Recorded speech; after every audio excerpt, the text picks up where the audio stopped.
Okay. First, I'd like to present my co-authors, Corbett and Ali Grandison. Grev is going to be around in the Q&A later as well, but Ali can't make it today. Just want to say a big thank you to our consultants and stakeholders, especially to Anne Dot for helping running the experiments in New Caledonia. And of course, a big thank you to the well over 100 participants from across our 6 language communities in Vanuatu and New Caledonia. And hopefully we're going to get to go back there next year. Today, I'm going to talk about possessive classifiers, what they are, the method we've used to investigate variation in these systems, namely free listing, and the 3 dimension of variation we've investigated. It is overlap, cognitive salience of the classified nouns, and the relative membership size of each classifier. I'll also end up with some comments about potential community outputs. So let's move on to Oceanic Possession. Now, possessive classifiers are found in lots of oceanic languages. Languages vary in how many classifiers there are, from as few as 2 to well over 30 different classifiers, each highlighting a different way of interacting with a possession. Normally, there are 3 main classifiers, one for food possessions, one for drink possessions, and a general or residual classifier for everything else. But of course, there can be many more different classifiers. Then this brings us to our project investigating the possessive classifier systems of Oceanic. We're interested in furthering the typology of classifier systems and want to investigate new ways of comparing systems. So the language we've chosen vary in the inventory size of classifiers, that is how many classifiers they have in a system. So from Murray with 2 classifiers up to Yai with 23 different classifier distinctions. The languages are spoken either in Vanuatu or in New Caledonia. So let's look at some of the examples of the semantics of these classifiers. Vatlongos is spoken in Vanuatu, and it has 4 classifiers. Remember, these are used only in possessive constructions when you talk about the objects you own, and roughly equates to semantic alienability. There's a food classifier for items that are eaten, a drink classifier for items that are drunk. There's a land classifier for items that are growing on your land or your domesticated animals. And there's also a residual or general classifier for everything else. Northumbrian, it's also spoken in Vanuatu. It has 5 classifiers, but it makes different semantic distinctions than Vatlongos does. There is a food classifier, and there's a drink classifier similar to Vatlongos. However, instead of a land classifier, there is a fire or firewood classifier, and a classifier for baskets that you own. And again, a residual or general classifier for everything else. So that's what the classifiers look like. I'll now introduce the experimental method, free listing, which we've used as a basis for comparing systems. Free listing is used for many different aims. Firstly, to isolate and define a domain. It's also used to explore salient members of a domain, and it gives an up-to-date understanding of a particular category. It's used in a wide variety of academic fields, anthropology, study of religion, ethnobotany, psychology, and the study of color terms. The methodology itself is fairly simple. Participants hear a classifier and then have 3 minutes to list as many nouns that are associated with it. Then we move on to the next classifier in a language's inventory, and so on. So let's move on to what the free listing results can tell us about new ways of comparing classifiers across languages. So now we'll look at our first dimension of interest, overlap, which is the ability of a noun to occur with different classifiers. Now, as these are classifier systems, a given noun can occur with different classifiers dependent upon the interaction between possessor and possessed. So for example, in Vatlongos, the noun water occurs with the drink classifier in context of drinking.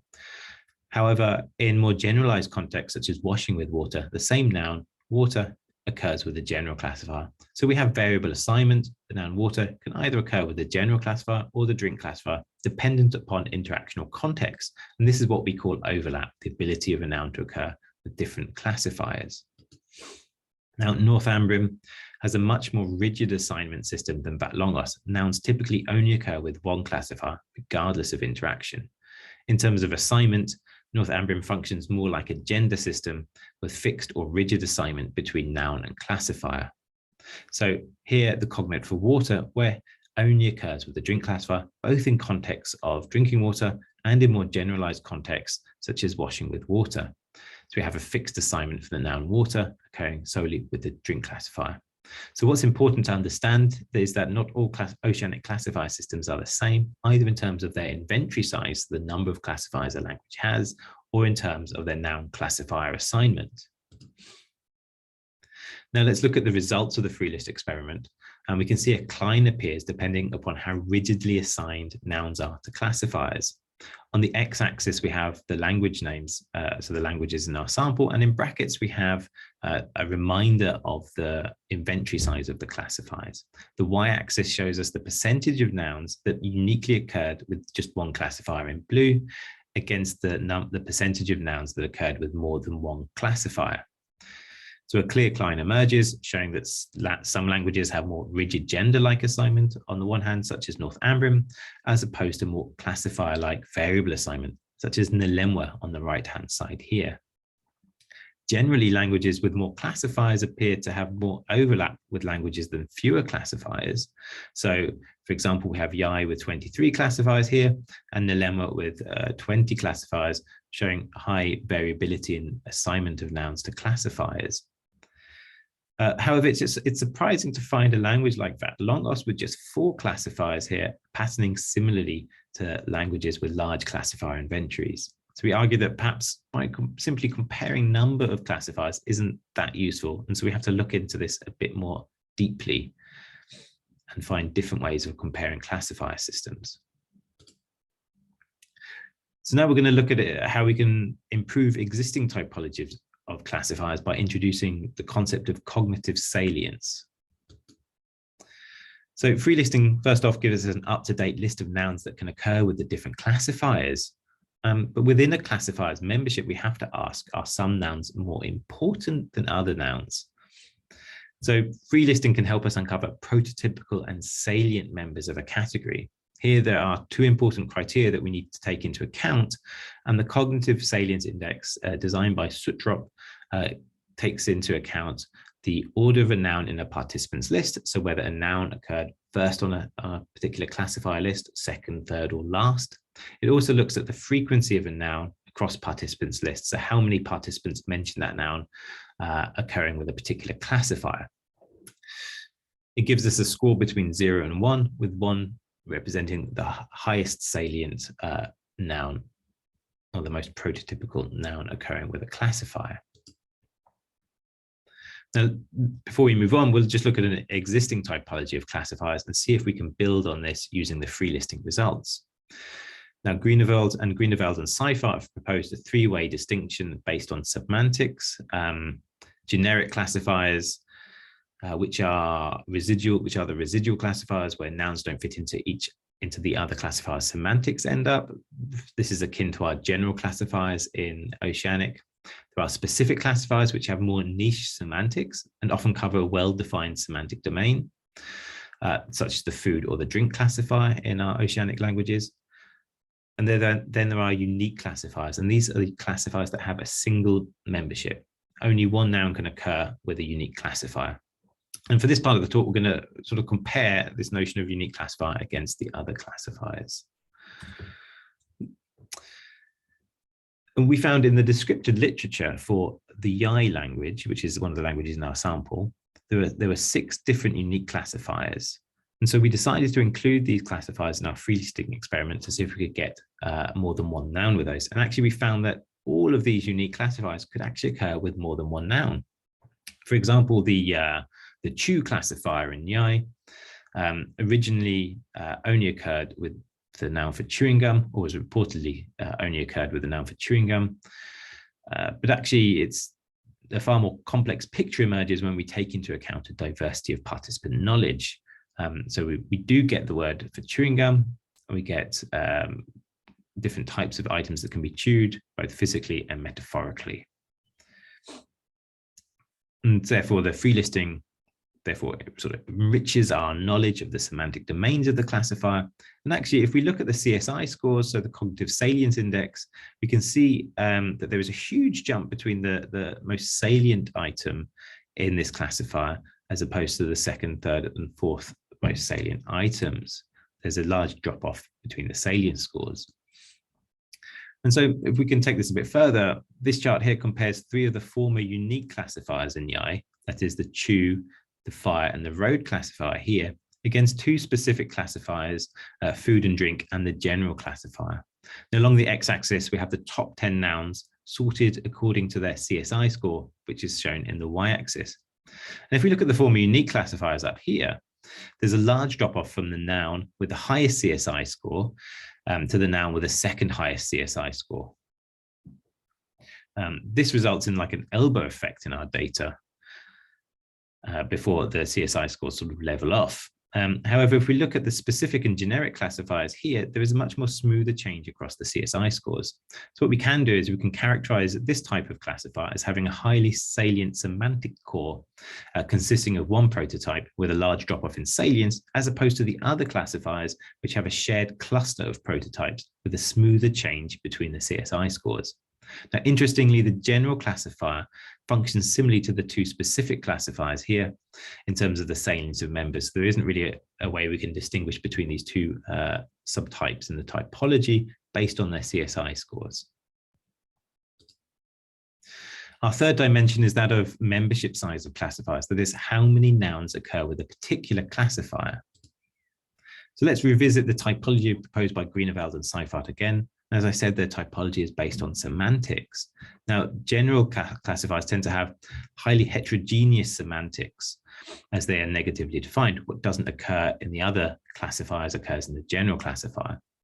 Now, specific classifiers tend to have more niche semantics and often cover a well-defined semantic domain. Unique classifiers, on the other end, have obviously a highly homogeneous semantics, as only a single noun can occur with them. But for the most part, discussions around whether groups of classified entities belong to a homogeneous semantic group or belong to multiple heterogeneous groups is a bit tricky.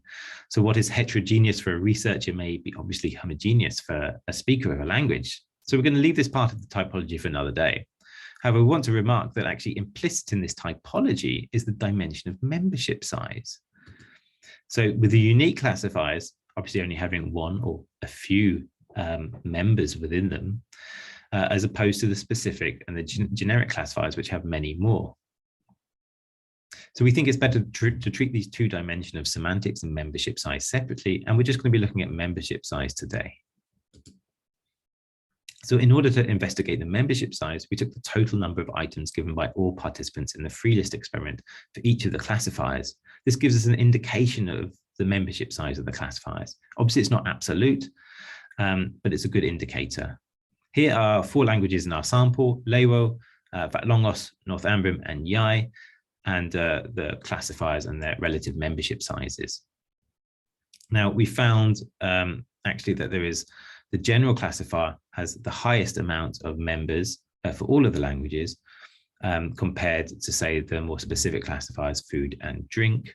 But roughly there are 2 different patterns that emerge in the data. On the one hand, there are classifiers with really large amounts of membership size, as opposed to languages that have low membership sizes, such as the fire and the basket classifier for Northumbrian and the fire, basket, and sugarcane classifier for Yai.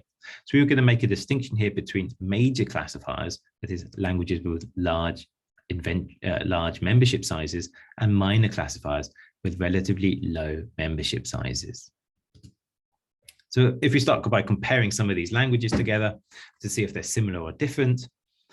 So for Lewo and Northumbrian, so Lewo has 3 classifiers, Northumbrian has 5. The 3 major classifiers shared amongst these 2 languages have very similar membership sizes. So the general classifier, the food classifier, and the drink classifier. Now, for the 2 classifiers that occur solely in Northumbrian, they have a really small membership size. And so really they don't add much to the system as a whole.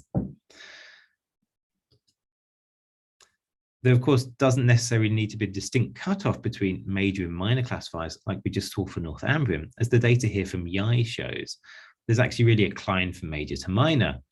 The general classifier, however, does stand out. It has the largest amount of nouns in that classifier, as opposed to the more specific classifiers.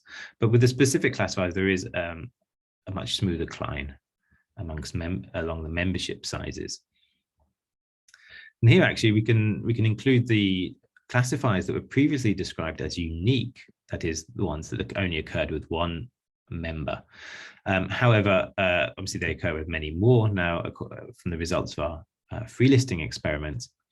But these are, what we can see is that these are dispersed across the lower end of the decline, but not necessarily all at the end. So for Yai, at least, the notion of unique classifier doesn't exist, and it's shown neatly in this data here. But we do get a distinction then between the generic and the specific classifiers based on membership size. So actually now we can revisit our overlap decline, where we can now answer the question as to why VAT longos with only 4 classifiers pattern similarly with languages with large inventory sizes of classifiers, and which showed much higher amounts of overlap between a classifier, between a noun and a classifier. So here we have VAT longos in blue, and VAT longos only has 4 classifiers, and Yai in red, which has 23. Now the 4 classifiers in VAT longos pattern similarly to the top 4 classifiers in Yai, and also to Lemma as well, but I haven't shown that here in terms of membership size, right? So the general classifier in VAT longos has large membership size, and the 3 specific classifiers have relatively similar membership sizes. And again, for Yai, we have a similar sort of distinction here between the general classifier and the top 3 specific classifiers with similar amounts of membership size. We compare this to Northumbrian, which had 5 classifiers, of which only 3 were major classifiers. So VAT longos pattern similarly to a large classifier language, as all of its classifiers have many nouns associated with them.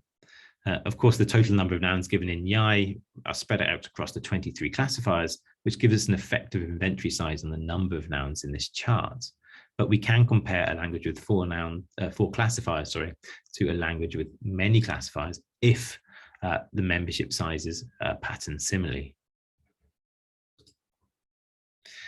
So in summary, for a typology of classifiers, we do need to take into account several different dimensions that perhaps haven't really been reported prior in the literature. So we can compare systems in terms of overlap.